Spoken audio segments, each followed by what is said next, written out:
Egypt expert Alejandro Jimenez Serrano struck every archaeologist's dream when he uncovered a 4,000-year-old untouched tomb in Kubbat el Hawa. Dr. Jimenez Serrano and his team had been probing the site on the western bank of the Nile, opposite Aswan, hoping to make a discovery equal to Howard Carter's 1922 find of KV-62 in the Valley of the Kings. But when his team actually spotted something unusual sticking out of the sand, they couldn't quite believe their luck, and the tomb was open for the first time in 4 millennia. Thankfully, Channel 4's Secrets of Egypt's Valley of the Kings series captured the astonishing moment on camera. The narrator explained in 2019. In Aswan, Alejandro is ready to open a tomb he believes to be that of a noble who lived 4,000 years ago. The opportunity to open an undisturbed tomb like this is one most Egyptologists will never see in their lifetime. His team have inserted a box covered in acid-free paper to stop the coffin from collapsing. Dr. Jimenez Serrano then explained why his team needed to be so delicate handling the coffin.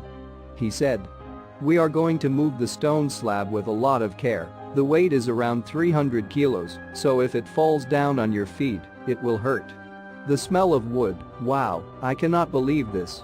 This burial consisted of 2 coffins, the outer coffin and the inner coffin. The outer coffin is seriously damaged by termites, but the inner coffin is in a very good condition. Thank God, we have been very lucky. The documentary went on to explain how the tomb showed consistency with the one found by Mr. Carter 100 years ago.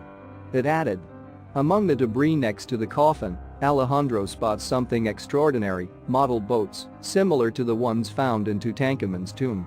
The tombs at Kubbat el Hawa were used for multiple burials, leaving the hill a complex maze of tunnels and burial shafts, branching off in all directions.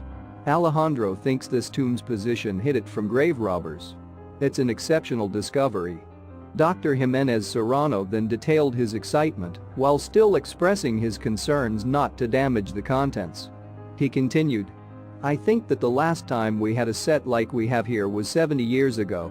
Due to its position, the sand covered the top of the shaft and they could not see it, so it was something like Tutankhamun, a lucky strike. It's a great responsibility to do the things the best, extract coffin from the tomb without damaging." The discovery comes as Tutankhamun still finds himself relevant today, following the opening of an exhibition in London. More than 150 artifacts have traveled from around the world to the Saatchi Gallery for Tutankhamun. Treasures of the Golden Pharaoh. For the first time ever, 60 items have left Egypt before they return to their permanent home in the new Grand Egyptian Museum next year. Recently closed in Paris, the exhibition became France's most visited of all time, with an attendance of over 1.4 million.